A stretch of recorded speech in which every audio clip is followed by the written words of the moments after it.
Meus irmãos, nós vamos ser edificados pela palavra. Esta é a centralidade do nosso culto. Vamos falar no texto de João, capítulo 12. Semana passada nós fizemos uma breve pausa na exposição do Evangelho de João, quando preguei à igreja o Salmo de número 73. Falamos ali sobre como fica a nossa perspectiva perante os ímpios. Calma, meu irmão, atente para o fim. Mas hoje podemos retornar ao texto de João. Temos exposto todo o Evangelho. E agora no capítulo 12, dos versos 12 a 19, estamos a uma semana da crucificação do Senhor Jesus. O Senhor Jesus está se achegando a Jerusalém, finalmente. Vai celebrar a Páscoa em Jerusalém e vai então ser crucificado depois de ser julgado pelos fariseus, pelo Sinédrio, na verdade, pelas autoridades romanas. Nós temos ainda muita coisa acontecendo aqui. João vai até o capítulo 20, e desde o capítulo 12 até o capítulo 20, tem uma semana de intervalo de tempo. Muita coisa aconteceu. João ainda nos diz que houveram outras coisas, mas essas foram escritas para que nós creiamos. Vamos ler João capítulo 12, dos versos 12 a 19. Eu vou ler, peço que você acompanhe comigo.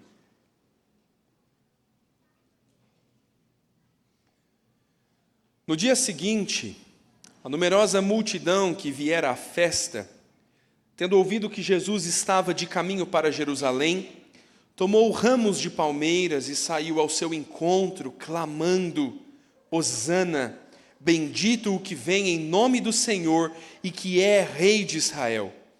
E Jesus, conseguindo um jumentinho, montou-o, segundo está escrito: Não temas, filha de Sião, eis que o teu rei aí vem, montado em um filho de jumenta.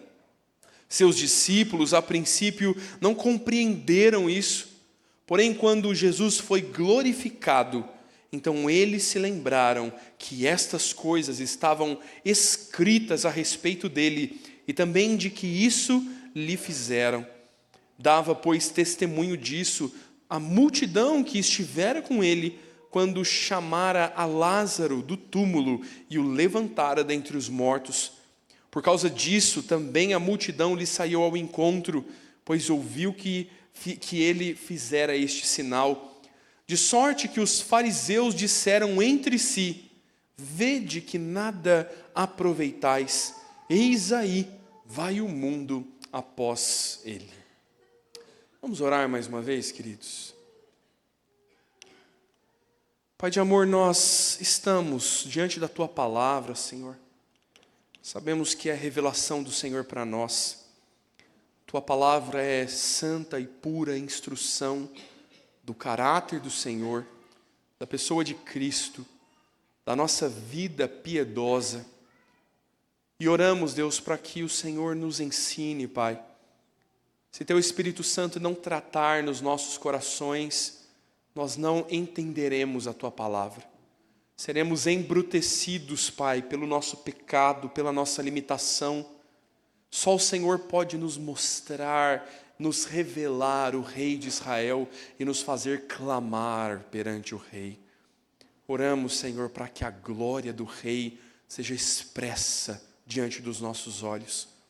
Tão bem nos preparamos, Senhor, falando do Teu reinado, toda a liturgia, nos faz agora centralizar isso em Cristo e perceber como precisamos viver perante a face do Senhor. Nos ensina, Senhor, é o que nós oramos, clamamos no nome de Cristo, o nosso Rei. Amém, Senhor. Meus irmãos, nossas autoridades e governantes, célebres como são, nossa irmã Deise fez referência a isso, são sempre tão bem recebidos nos lugares, né? O Cleógenes me contou essa semana que atravessou toda a 23 de maio seguindo o carro presidencial. Olha que chique! Todo mundo parando o trânsito. Talvez o Cleógenes até tenha pensado que é para ele, né? Olha, é só o jumentinho. Mas se você falar para o Cleógenes que eu chamei ele de jumentinho, eu vou desmentir. As autoridades do nosso país gostam desse glamour. A nossa Força Aérea Brasileira talvez tenha nos últimos anos muito mais servido aos caprichos das autoridades que vão desfilar em um tapete vermelho para fora de uma aeronave da nossa Força Aérea, do que propriamente a Força Aérea tenha defendido o território nacional. Pobre jovem cadete, né? Se inscreveu para lutar nas guerras defendendo o país e acabou levando o presidente para jogo de futebol. É difícil, irmão. Mas sabe uma coisa que mexeu um pouquinho no nosso país essa semana? A princesa Caco esteve no Brasil. Você sabe disso, não? Esteve aqui em São Paulo. Comeu pastel na feira. Não, brincando. Não comeu pastel na feira, não. A princesa Caco é a princesa do Japão. Meu irmão, ainda existe uma família monárquica no Japão nos dias de hoje. E ela veio ao Brasil em uma viagem de celebração dos 130 anos da imigração japonesa no Brasil. Imagina, meu irmão, uma princesa genuinamente veio ao nosso país, esteve aqui andando e fazendo, cumprindo agendas, né, de celebração desse tempo de imigração. E sabe qual foi uma das maiores surpresas dos brasileiros, né? E um cidadão até deu reportagem a diversos jornais narrando o privilégio que ele teve. É que a princesa Caco pegou um avião de Campinas para Campo Grande. A princesa, irmão, na Latam, pagando bilhete igual todo mundo, embarcando igual todo mundo. E você imagina a surpresa do cidadão que tomou um voo para o Mato Grosso e de repente encontrou a princesa do Japão dividindo assento com ele. Como que pede licença para ir no banheiro, meu irmão? Como que faz? É assustador para nós, né? Ver alguém assim de tanto glamour, de tão alta reverência, se assentando num banco qualquer, como nós meros mortais. Talvez o nosso país tenha mesmo valores invertidos. Talvez o nosso mundo tenha valores invertidos. Talvez aqueles que tanto se exaltam não sejam tão exaltados assim, e aqueles que devessem ser, não o sejam. O texto de João nessa noite está nos mostrando uma cena análoga a isso.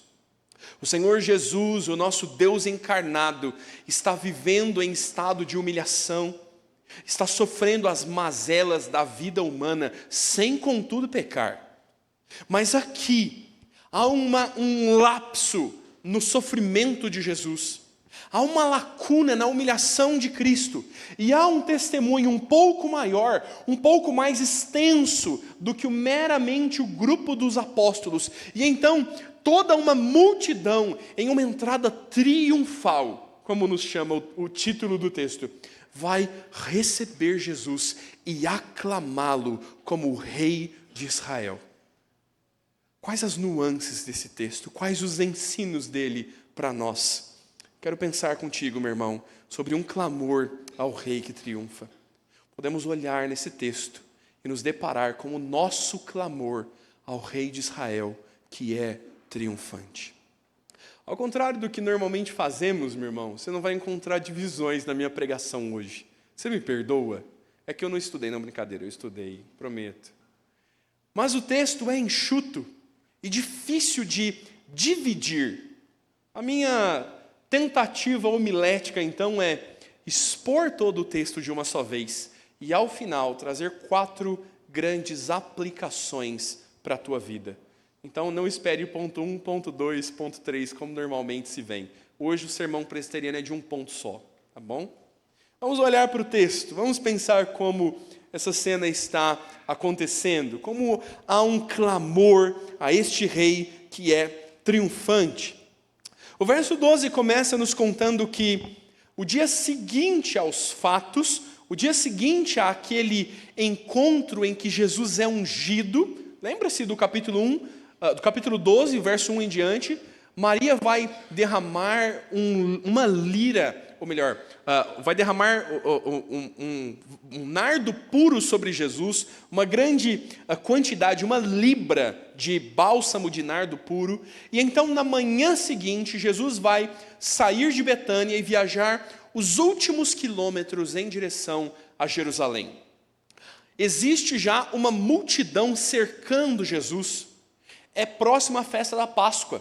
Os judeus que peregrinam para a celebração do templo estão se achegando a Jerusalém. Uma grande parte dessa multidão já estava com Jesus no dia anterior, junto de Lázaro, Maria, na casa daquele fariseu. E então a multidão que acompanhava Jesus e todos os outros que já estavam em Jerusalém compõem agora todo este grupo que vai celebrar a Jesus. Eles ouviram, os que estavam em Jerusalém, de que Jesus estava se chegando para a cidade. E imagine a cena, Jesus viajando, acompanhado dos 12, é muito provável que Lázaro, Maria e Marta, Maria estivessem também juntas dessa comitiva, e toda uma multidão que vinha com eles de Betânia, seguindo Jesus e esperando ver algum tipo de milagre, se deparam de caminho com um grande grupo que está já em Jerusalém, tendo notícias da chegada de Jesus. E a comoção natural deste grupo é passar a tomar ramos de palmeiras.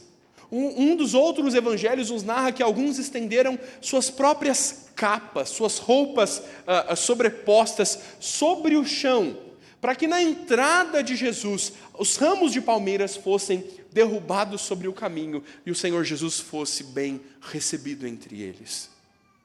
A ideia de palmeiras, meu irmão, não é isso que você está pensando. Deus o livre desse verde miserável.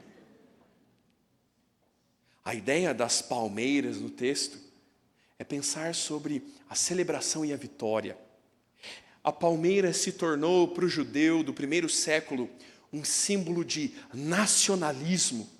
E eles querem, com todo o seu amor a Israel, celebrar o rei triunfante de Israel. Ele está se achegando para Jerusalém. Se ele acabou de ressuscitar um homem em Betânia, que ele fará sobre nós em Jerusalém? Há uma expectativa ao redor de Jesus. Quando nós olhamos para a história recente dos israelitas, durante o período interbíblico, os macabeus que estão lutando contra os gregos e posteriormente a sua influência lutando contra os romanos, aqueles que resistem ao secularismo do povo de Israel, eles vão tomar as palmeiras como símbolo de resistência. Quando Judas Macabeu, quando Simão Macabeu, na verdade, expulsa as forças sírias de Jerusalém, a celebração dessa vitória é conquistada com palmeiras. Há uma outra cena em que uma insurgência aparece contra o Império Romano, os judeus estão lutando contra Roma, e uma das marcas desses revolucionários que querem libertar Israel são moedas de prata cunhadas, marcadas com palmeiras. É uma marca de celebração, é uma marca de vitória, é uma marca de triunfo sobre os ímpios, o reino de Israel sendo restabelecido. Não é difícil encontrar palmeiras na região. As árvores as tamareiras estão bem presentes ao redor de Jerusalém. Eles estão tomando ramos dessas árvores e lançando sobre o caminho do Senhor Jesus, celebrando o líder de Israel, celebrando este que é triunfante, o reconhecendo como rei. É essa a fala deles, é essa a expressão deles dizendo Hosana. Como te disse mais cedo, Salmo 118 é a expressão do termo Hosana. O verso 25 do Salmo diz: ó, salva-nos, Senhor, te pedimos. Em hebraico, Hosana, simplesmente. A palavra Hosana é uma transliteração desse pedido de salvação. Quando os hebreus estão lançando seus ramos no caminho, estão clamando a Jesus: salva-nos, Rei de Israel. Eles estão clamando por libertação, querem se ver livres das mãos do Império Romano, querem ter liberdade para retomar a monarquia de Israel e, quem sabe, ver o trono de Davi restaurado. Eles anseiam e clamam: bendito aquele que vem em nome do Senhor. É o verso 26 do Salmo 118. Não é bendito qualquer um, não é uma mera recepção, não é um mero bem-vindo, mas a natureza deste que vem é aquele que vem da parte do Senhor. A procedência de Jesus é da parte de Deus. eles reconhecem a divindade de Cristo. A fala deles é expressamente: este vem em nome do Senhor, que é o Rei de Israel. Há uma clara confissão e uma pública confissão da divindade de Jesus e do reinado de Cristo sobre Israel, consequentemente sobre Jerusalém. O rei de Israel está adentrando a capital do império. Está entrando em Jerusalém, o centro político e religioso da nação. E ele vai vir num jato da FAB, Força Aérea Brasileira, num grande tapete vermelho. Curiosamente, meu irmão, Jesus vem montado num jumentinho. Dá vontade de rir? Tem uma quinta série dentro de você, meu irmão, igual tem em mim assim, que dá vontade de dar uma risadinha aqui? É curioso isso. Os imperadores romanos, quando querem demonstrar poder e afirmar a sua autoridade, eles entram nos seus cavalos de guerra. Eles entram nos melhores exemplares dos seus hipódromos. Eles vão expor a sua força e o seu poder de generais triunfantes. O Senhor Jesus não entra assim. Há o cumprimento de uma profecia de Zacarias aqui neste texto. O profeta Zacarias, no capítulo 9, do verso 9 em diante, já anunciava a filha de Sião que o rei justo e salvador viria humilde, montado em um jumento, montado no filho de uma jumenta. Essa não é a montaria dos grandes generais de Roma. Não é assim que se espera chegar alguém que é triunfante. Talvez você se lembre da matéria e das várias reportagens que foram feitas sobre o ex-presidente do Uruguai, se não me falha a memória, Mujica. Você lembra dele? Sabe qual foi uma das grandes famas desse presidente? O carro presidencial era um Fusca azul. É estranho. É estranho ver grandes autoridades não requererem para si a glória. Talvez seja estranho para os judeus até olhar para o Senhor Jesus e vê-lo montado num jumentinho e não num cavalo de guerra. Mas é um anúncio de Zacarias, dizendo que a entrada do Senhor é humilde, porque Cristo não veio fazer guerra. O Senhor Jesus não veio para expulsar de forma bélica os romanos. A entrada do Senhor Jesus é para destruir os carros de Efraim, os cavalos de Jerusalém, o arco de guerra será destruído, diz a profecia de Zacarias. Zacarias está anunciando que a chegada do Senhor Jesus é uma chegada para estabelecer paz sobre Israel e não mera guerra contra os ímpios.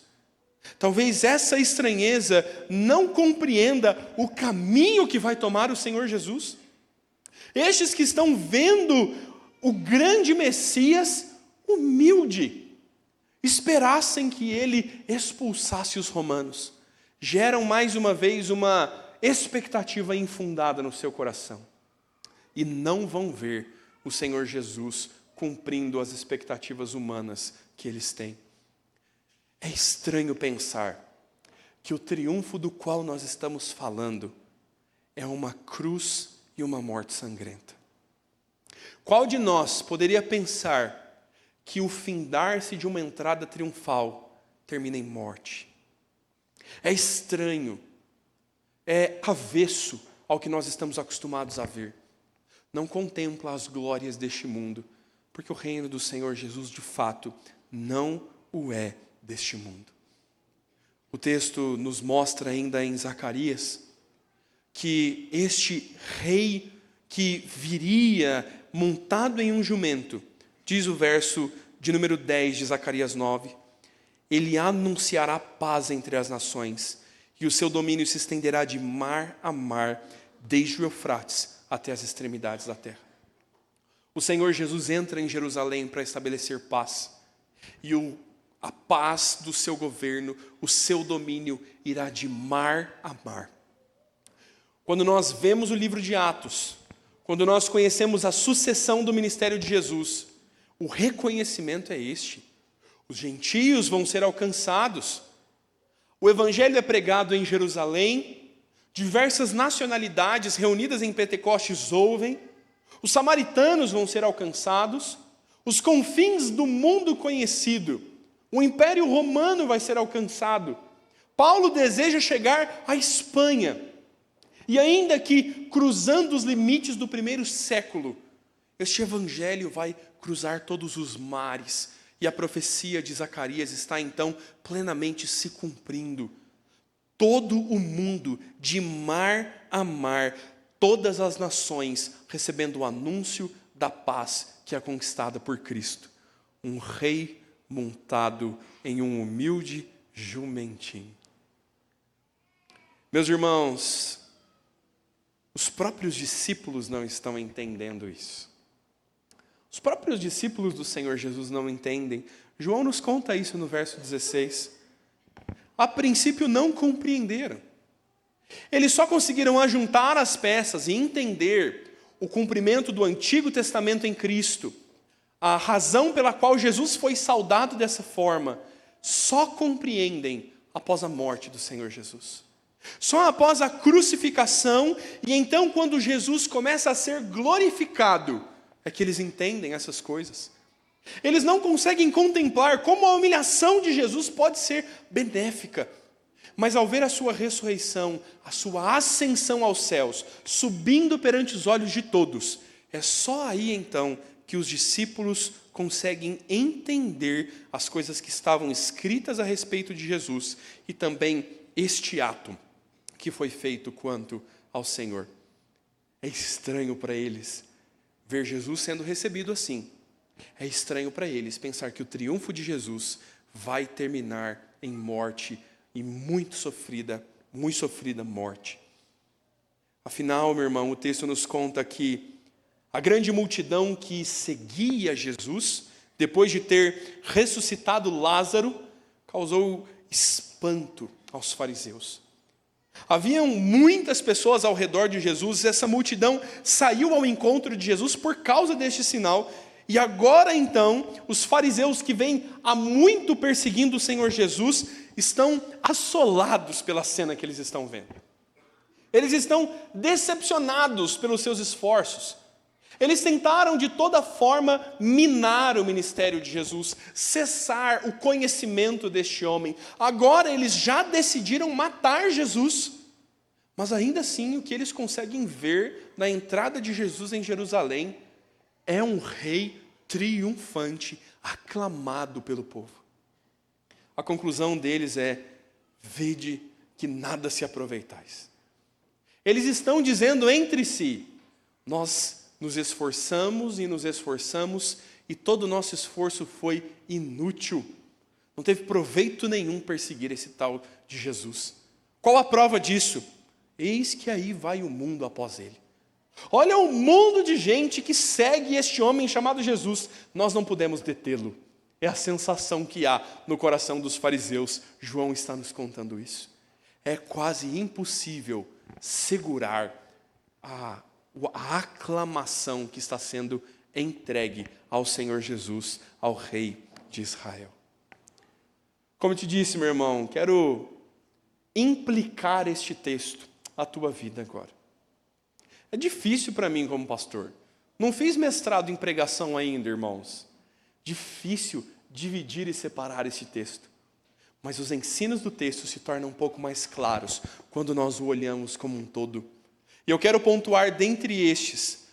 Eu te disse 4, e são 4 grandes ensinos que nós precisamos receber neste texto.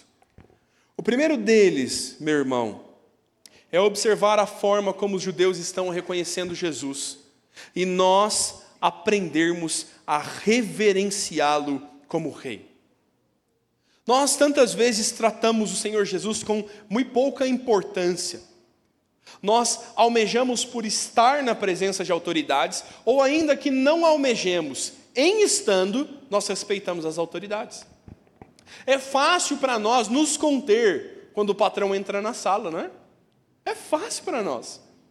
Há uma certa reverência, há um certo respeito. Você sabe que está perante alguém que pode te mandar para a rua, hein? Ah, mas e o funcionário concursado? Ah, meu irmão, ele sabe onde pisa. Todos nós temos autoridade sobre nós e nós as reverenciamos. Quantas vezes isso acontece na própria igreja? Autoridades eclesiásticas, o teu pastor, um presbítero, um ancião da igreja, você o respeita. A pergunta é, nós respeitamos igualmente a Cristo? Nós tratamos a Jesus com a reverência e a adoração que lhe é devida? Você recebe Jesus tão bem quanto deveria? Uma cena das muito boas que eu ouvi é do nosso presidente do Sino, do reverendo Dario. Ele foi meu professor no seminário e ouvimos sobre essa história. Ele conta que ele estava no acampamento da igreja e vinha caminhando por um corredor e o Talibã da igreja estava ali no meio do corredor, sabe? Os adolescentes. O Talibã. Causando no meio do acampamento. Os adolescentes fazendo uma baita algazarra, uma gritaria, uma bela de uma bagunça. E o pastor vindo lá no final do corredor.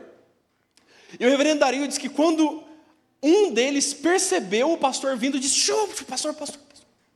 E aí todos eles pararam. Porque afinal, se eles pararem, ninguém vai perceber o que eles estavam fazendo, né? E todos eles pararam. Pastor, tudo bem, pastor? Se contiveram na hora. E o reverendo Dario é uma pessoa muito mansa, meu irmão. Ele voltou para aqueles jovens e disse assim, olha, não se preocupem com a minha presença, não. Eu estou só de passagem. Mas Jesus estava aqui antes de eu chegar, tá bom? Então, foi embora. Dói no coração, não dói? Como você reverencia a presença de Jesus na tua vida? Se amanhã você tivesse uma audiência na justiça, que hora você chegaria? Você entende por que a bronca pastoral sobre os nossos horários? Se você tivesse um compromisso com o governante do estado de São Paulo, recebeu uma medalha de honra, você iria com a camisa do Palmeiras, meu irmão? Não diga que sim, por favor. Eu queria que você fosse, para a gente passar vergonha. Como nós reverenciamos a Jesus? Como você se prepara para encontrá-lo? Como a tua casa funciona num domingo antes do culto? Qual a preparação para encontrar Jesus? Deixa eu te dar aplicações bem práticas para isso. Quanto tempo você reserva para se arrumar para encontrar Jesus? Se fosse para encontrar um namorado, você ia caprichar. Essa é a razão pela qual os crentes usam as suas melhores roupas para ir para a igreja, sabia? Se você cresceu num lar cristão, muito provavelmente a sua família te ensinou assim. Essa é a roupa de ir para a igreja e essa é a roupa de usar no dia a dia. E quando a roupa de ir para a igreja ficar velha, a mamãe vai comprar uma roupa nova e a roupa de ir para a igreja vira a roupa de ir para a casa da vovó brincar. Porque nós vamos dar o melhor ao Senhor. Nós estamos indo encontrá-lo. Nós vamos nos preparar da melhor forma. Nós estamos adentrando a presença do Rei. Imagine a cena de numa audiência, o juiz julgando a sua causa, você sendo aquele que está peticionando perante o juiz, você chega atrasado, atarefado, as crianças fazendo bagunça, os meninos atrás de você, e você fala, fica quieto, menino, desculpe, seu juiz, e você entra atarefado, puxa o primeiro banco, derruba um copo d'água, senta ali e fala, juiz, cheguei aqui, tá bom? Obrigado.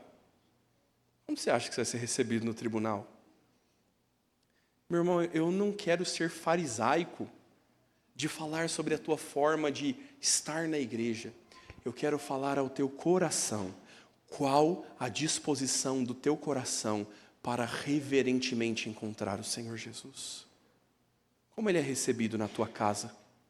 Jesus entra pelas portas do fundo, entra e sai quando quer, você nem o cumprimenta, você não dá nem bom dia para Ele, vive como se Ele ali não estivesse.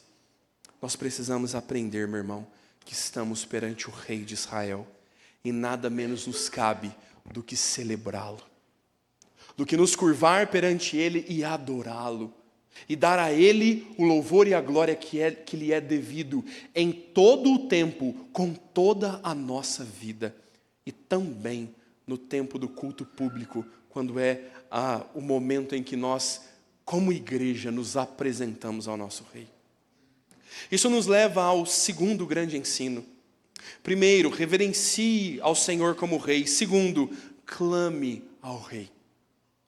Quando Jesus entra, o clamor do povo, do Salmo 118, fala muito sobre isso.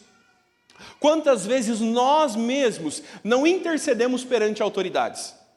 Outro dia teve um problema no meu bairro e a gente estava conversando entre os vizinhos e um dos vizinhos falou assim, não, fulano tem acesso a não sei quem lá na prefeitura, ele vai conversar. E eu pensando, que desgraça! E quem não tem acesso à prefeitura? Mas é assim que funciona, não é? Se o vereador é irmão do teu primo, se ele foi colega de quarto na faculdade do teu amigo, você vai ter acesso à autoridade. Você vai interceder à autoridade, ela vai resolver o teu problema. Você vai clamar a alguém que pode resolver as coisas. É você, meu jovem, você e o teu irmão e a tua irmã brigando.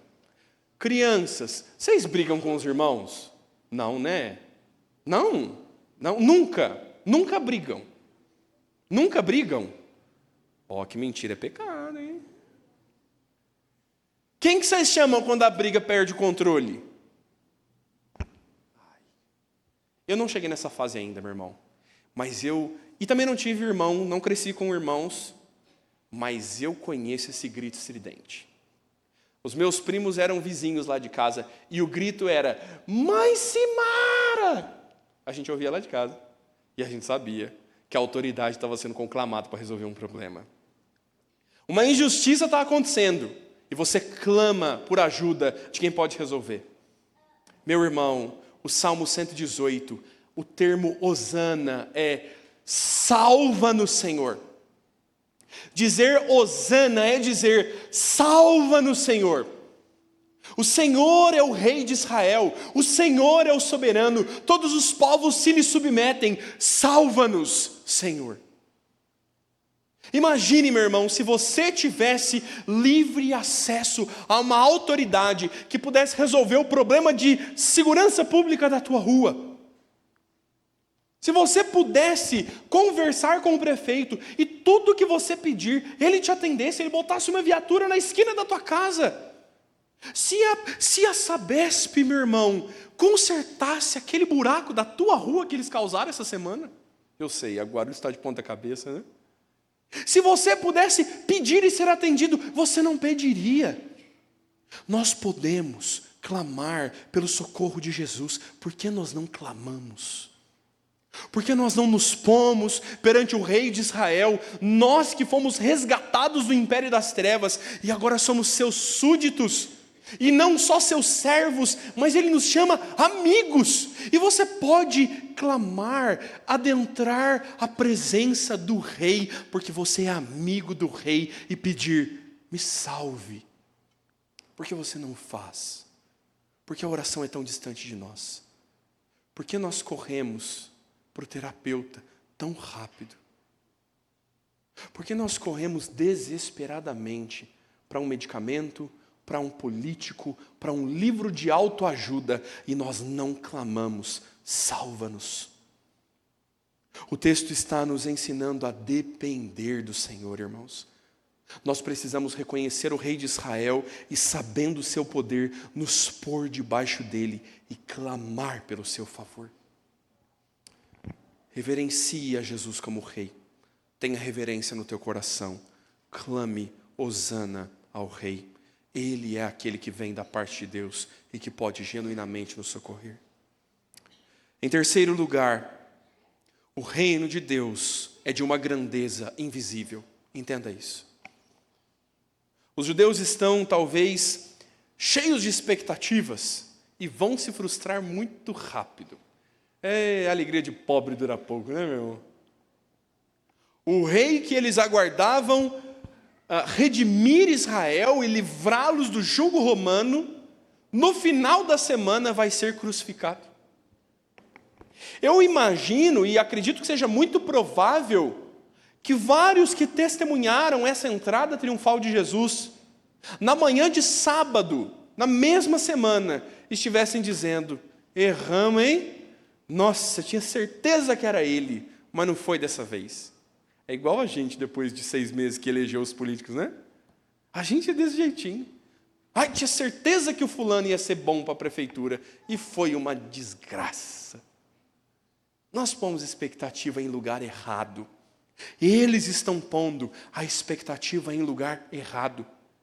Não porque estejam depositando esperança no Senhor Jesus e por isso frustrados. Não é Jesus que está frustrando eles, mas eles esperam que Jesus faça algo diferente do que o Senhor Jesus realmente está por fazer. O reino de Cristo é um reino de paz, é um reino de pregação do Evangelho. O Senhor já nos anunciou que haveriam conflitos neste reino, mas eles seriam de ordem espiritual. A briga dos crentes nunca foi uma guerra travada com armas. Esta é uma guerra contra principados e potestades, dominadores deste mundo tenebroso. A Escritura já nos adverte que o reino do Senhor está sendo instaurado e ele se estenderá às nações e durará para sempre. Isso é plena verdade. Mas talvez nós esperássemos um reino diferente e por isso nós nos frustramos, porque não vemos o agir invisível do Senhor. Não percebemos a esfera espiritual que Deus está tratando as coisas. Meus irmãos, o Senhor não nos livrará dos sofrimentos deste mundo. O Senhor nos permitirá ter patrões ímpios, ter chefes de Estado soberbos, que tomam más decisões. O Senhor talvez nos permita ser roubados. Eu não quero que você fique pensando no teu carro que você deixou num lugar duvidoso, não, tá bom?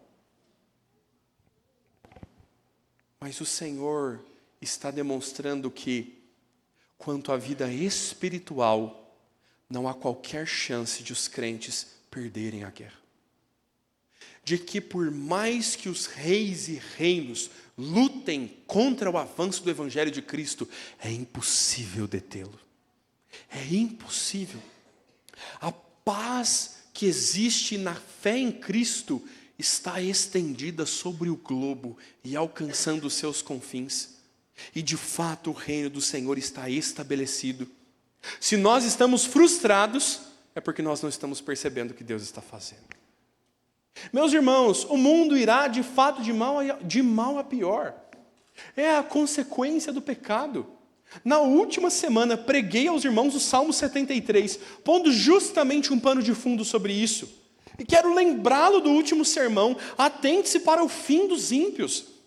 Os ímpios sim prosperam, sim, eles são fartos de comidas gordas, parece que nenhum mal lhes acontece, mas o Senhor lhes põe em lugares escorregadios. Eles não prevalecerão para sempre. E se nós hoje estamos decepcionados por vermos os sofrimentos da vida cristã, nós estamos olhando para o lugar errado. Porque o que há perante os crentes, a expectativa de futuro para nós, é uma canção de Apocalipse. É um triunfo. Nós precisamos perceber o agir invisível do reino de Deus. Se alguém considera Jesus triunfante só na esfera visível, pode chamar Jesus de falido. O que Jesus conseguiu? Uma morte sofrida numa cruz. Tá, mas ele ressuscitou. Ressuscitou, foi embora e deixou todo mundo aí sendo perseguido. Não parece um fracasso? Mas quando você percebe o que Cristo realmente ensinou, a ordem espiritual das coisas, o Senhor Jesus ressurgiu ao terceiro dia. A própria perseguição que se infligiu sobre os crentes fez com que todos os crentes se espalhassem pelo globo e a pregação do Evangelho avançasse. Os crentes fugiam do Império Romano, pregando e testemunhando, e por onde passavam haviam conversões, e diz a Escritura, estes transtornaram o mundo. O Senhor Jesus cumpriu plenamente o seu propósito, mas este é um propósito à primeira vista invisível. Cuidado com as conclusões que você tira sobre o que Deus está fazendo. O Senhor não perdeu o controle das coisas. O Senhor não está perdendo a batalha contra Satanás. Satanás está condenado. Ele e seus demônios. O reino invisível de Deus está se estendendo pelo mundo. A profecia de Zacarias está se cumprindo. Paz sobre as nações. Reverencie-o como rei. Clame por socorro. Clame hosana ao rei. reconheça um reino de grandeza invisível. E por último, entenda que nada se aproveita perseguir a Jesus. Não dá para parar este reino invisível. Os fariseus no final do texto estão vendo aquela cena, estão observando toda aquela aclamação a Jesus e dizendo: puxa vida, nós trabalhamos à toa. Olha aí, atrás dele vai o mundo, um monte de gente seguindo a ele. Nós não podemos detê-lo. É esta a perspectiva dos fariseus. O reino de Jesus é um reino imparável. Não obstante, na mesma semana, os fariseus vão comemorar, acreditando que saíram vitoriosos. Os fariseus que agora estão lamentando o triunfo de Jesus, vão comemorar um triunfo sobre Jesus, ao condená-lo e crucificá-lo. A mesma multidão que está agora aclamando: Hosana, este é o que vem da parte de Deus, este é o rei de Israel, da voz de uma grande multidão da mesma cidade, talvez alguns que até estivessem nesta cena tenham mudado de ideia na próxima cena. Uma outra multidão no mesmo local, com a mesma aclamação, vai gritar: crucifica-o. Parece que os fariseus vão vencer, mas o reino do Senhor perdura, irmãos. Nós devemos nos lembrar de que a extensão deste reino, que hoje é invisível, haverá de se manifestar visivelmente. O Senhor Jesus veio em humilhação, mas não está mais humilhado. A sua glorificação começa quando ressurge dos mortos, de forma que só um verdadeiro Deus poderia fazer. A glória do Senhor Jesus está na sua ascensão aos céus. Jesus está subindo. Os discípulos estão assistindo, vendo-o subir à destra do Pai Todo-Poderoso. Cristo está agora honrado, mas ainda não completamente. E a convicção de que nada se aproveita perseguir a Jesus é porque todas as coisas deste mundo findarão no retorno de Cristo. Podem perseguir a igreja, podem erguer leis de Estado contra a igreja, podem promulgar heresias perniciosas, podem trazer ideologias diabólicas aos ouvidos das nossas crianças na escola, mas nenhuma dessas coisas prevalecerá, porque nós conhecemos o fim desde o começo. O fim, meu irmão, é o retorno glorioso do Rei. Jesus não retornará sobre um jumentinho. Jesus retornará como aquele que monta um cavalo branco e a sua coxa está escrito: Rei dos Reis, Senhor dos Senhores. O retorno de Cristo não é humilde. O retorno de Cristo é glorioso. Os salmos nos dizem que ele retornará para julgar as nações com cetro de ferro, que o Senhor pisará os seus inimigos, e diz o texto, esmagará a cabeça dos poderosos deste século. É assombroso, né? É a glória do unigênito de Deus, agora na consumação dos tempos. Não haverá um mero clamor de um pequeno grupo dizendo Hosana, até de alguns ali titubeantes. O próprio Judas certamente está celebrando Jesus nessa cena, e tantos desses vão se apartar de Cristo e rejeitá-lo. Os fariseus estão assistindo e lamentando esta cena. O retorno de Cristo, o triunfo final, é todo olho e toda língua vendo e confessando. É todo joelho se dobrando perante Jesus, todo. E toda língua confessará que Jesus Cristo é o Senhor. Atente-se para o fim das coisas, meu irmão. Nada se aproveita perseguir a igreja. Você, como um crente fiel, vai ser apertado de todos os lados. Vão apertá-lo ideologicamente, vão apertá-lo espiritualmente. talvez o façam fisicamente. Talvez o teu emprego seja posto em xeque, talvez os seus filhos sejam expulsos da escola porque não querem se submeter ao ensino. Talvez em algum tempo as nossas próprias igrejas sofram sanções, porque este é o rumo deste mundo. Todo aquele que quer viver piedosamente com Cristo sofrerá perseguições. O apóstolo Paulo ensina a Timóteo: todos nós estamos sujeitos, mas nenhum de nós será vencido. Na última semana, falamos sobre Apocalipse na escola dominical. Há uma figura em Apocalipse que narra a igreja. Se não me falha a memória, o capítulo 19 de Apocalipse, talvez o capítulo 14, narra as duas testemunhas.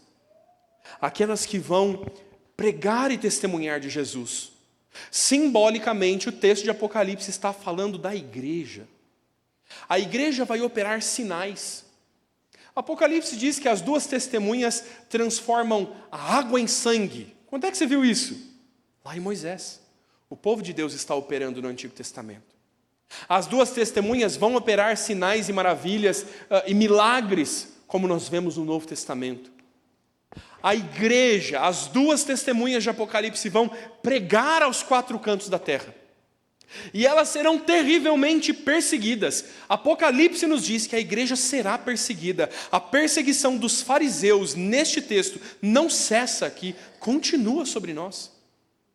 E o texto de Apocalipse diz que as duas testemunhas seriam mortas. E o seu cadáver ficaria estendido sobre a terra por 3 dias, sem que ninguém sepulte os seus corpos. E quando as duas testemunhas, que é a figura da igreja, forem mortas, os homens celebrarão a morte das testemunhas. A vitória sobre a igreja de Cristo neste mundo será celebrada pelos poderosos deste século. O texto diz que os homens trocarão presentes entre si como uma forma de comemoração. Vai virar um feriado, você imagina? Não estou dizendo literalmente, não, meu irmão.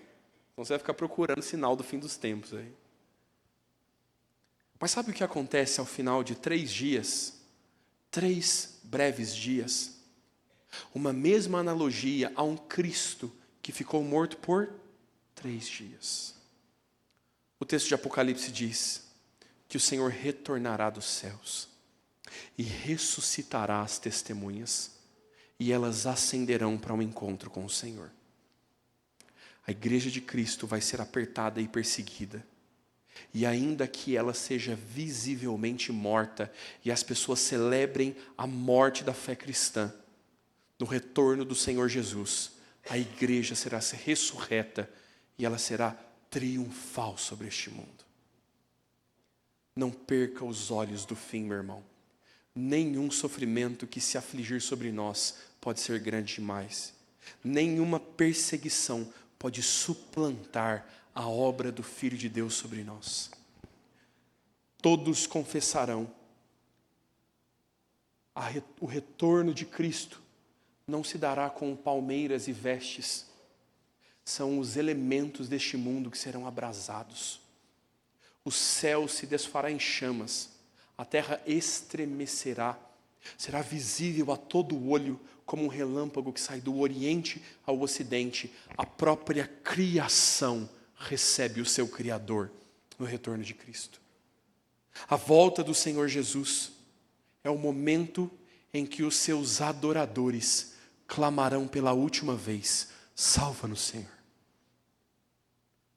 E o dia em que nós o virmos pela última vez, nós seremos final e completamente salvos por Ele. O Senhor Jesus retornará para nos salvar de todo e qualquer efeito do pecado. Seremos com Ele glorificados e com Ele reinaremos para sempre. É este o glorioso retorno do Rei de Israel. É esta razão pela qual, meu irmão, nós podemos clamar a um Rei que triunfa. O triunfo de Cristo é certo sobre nós. Meu querido, reverencie-o como Rei. Clame hosana ao Rei.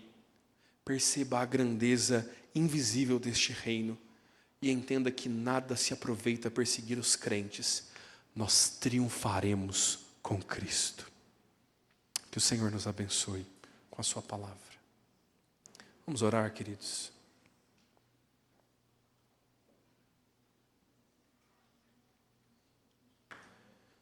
Pai de amor e misericórdia, queremos mais uma vez orar ao Senhor, Pai. Queremos clamar, salva-nos, Senhor. Por tantas vezes é difícil viver sobre este mundo, Pai. É difícil ser apertado pelos perseguidores que nos cercam. Mas nós não podemos perder de vista a glória de Cristo, que já foi revelada e há de ser completa na sua volta.